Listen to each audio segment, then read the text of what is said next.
Hello friend, চলে এসেছি নতুন একটা ভিডিও নিতে। এই ভিডিওতে বলবো পুষ্পার যেটা ফিলিং সং সেটা কেমন হয়েছে, আমার কেমন লেগেছে। তো তার আগে যারা নতুন অবশ্যই চ্যানেলটা সাবস্ক্রাইব করে নেবে, একটা লাইক কিন্তু অবশ্যই দেবে। তো আজকে যে ফিলিং সংটা বেরোলো তার বিটটা, তার ব্যাকগ্রাউন্ড মিউজিকটা কিন্তু খুবই সুন্দর হয়েছে। এবং মিউজিকে তাহলে যে ডান্সটা করেছে, মানে পাগল করা ডান্স করেছে, যেমন রশ্মিকা তেমন কিন্তু আমাদের আল্লু অর্জুন। তো আল্লু অর্জুনকে একটা নতুন রূপে দেখলাম, এবং এর সাথে এটা যেটা লিরিক্যাল সং, তার সাথে কিন্তু ডান্সটা অনেকটা দেখিয়েছে, যেটা আগেরটাতে দেখায়নি। তো অ্যাকচুয়ালি এটাই কিন্তু আইটেম সং, আমার তো মনে হলো এটাই আইটেম সং। কিন্তু যেটা প্রবলেম হচ্ছে লিরিক্স, হিন্দিটা তোমরা তেলেগুটা শুনো, তেলেগুটা কিন্তু এর থেকে অনেক বেটার।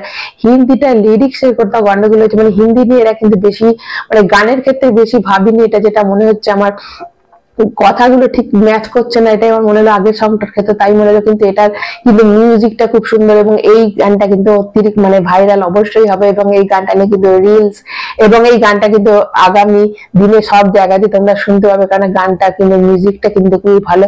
তার সঙ্গে কিন্তু নাচটা, মানে ভাবো ছোট স্ক্রিনে এই লাগবে, বড় স্ক্রিনে কি লাগবে। এবং সব থেকে মানে রশ্মিকাকে এরম অবতারে মানে এরকম নাচতে, মানে দারুণ নাচ, দারুণ নাচ লাগলো। মানে অ্যাকচুয়ালি যদি আইটেম সং ওইটাকে কেন বলা হলো জানি না, কিসিকে আমার তো মনে হয় ফিলিংটাই হচ্ছে আসল। কিন্তু আইটেম সং মানে আইটেম ডান্স যদি এটা বলা হয় তাহলে এটাকেই বলা হবে। এবং এর এর মানে সবটাই সুন্দর। আল্লু অর্জুনের পেছনে ব্যাকগ্রাউন্ড যে কালার গ্রেডিং সবই সবই বেশ বেশ কালারফুল লাগছিল।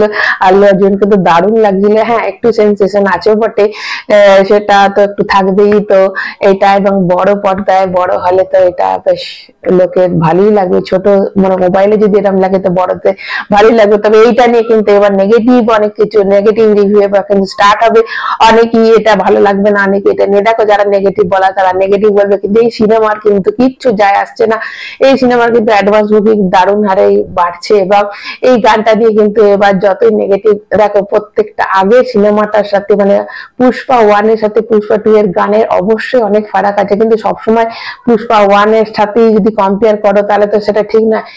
অবশ্যই হতে পারে গানগুলো অতটা, এটাও ডিএসপি কিন্তু করেছে, কিন্তু গানটা তো হয়তো অতটা 1 এর সাথে তুলনা করলে ভালো না। কিন্তু দেখো পুষ্পা পুষ্পা গানটাকে কিন্তু আমি 1 নম্বরই রাখবো, এবং 2 নম্বরে কিন্তু আমাকে জানতে চাইলে আমি কিন্তু ফিলিং সংটাকে রাখবো। তোমাদের কেমন লাগছে অবশ্যই কিন্তু কমেন্ট করে জানাবে।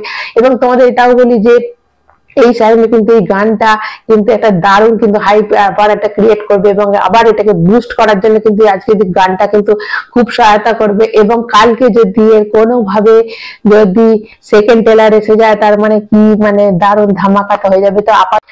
তো সন্ধ্যে 6টা অবধি তোমাদের যদি বলে দিই যে অ্যাডভান্স বুকিং কত হয়েছে, তাহলে কিন্তু 14.6 করোড় কিন্তু এটা অ্যাডভান্স বুকিং হয়ে গেছে, এবং টিকিট সোল্ড আউট হয়ে গেছে। 4,47,000 টিকিট কিন্তু অলরেডি সোল্ড আউট হয়ে গেছে। এবং এটা কিন্তু আমি যেটা বললাম, এটা হচ্ছে উইদাউট ব্লক। আর উইথ ব্লক যদি ধরা হয় তাহলে 21 কোটি টাকা কিন্তু উঠে এসেছে। তাহলে তোমরা বুঝতে পারছো যে এই গানের পুষ্পার গানের জন্য কিন্তু এই সিনেমার হাইপ কিন্তু কোথাও কমছে না। গান যেমনই হোক লোকে সিনেমাটা দেখতে যাবেই। এবং আজকের গানটা যদি ফিলিং বলো, এটাই কিন্তু অ্যাকচুয়ালি আমার মনে হলো এটা আইটেম সং। এবং গানটা কিন্তু কোথাও কিন্তু খুব একটা বাজে কিন্তু নয়, তোমরা যদি ভালো করে শোনো।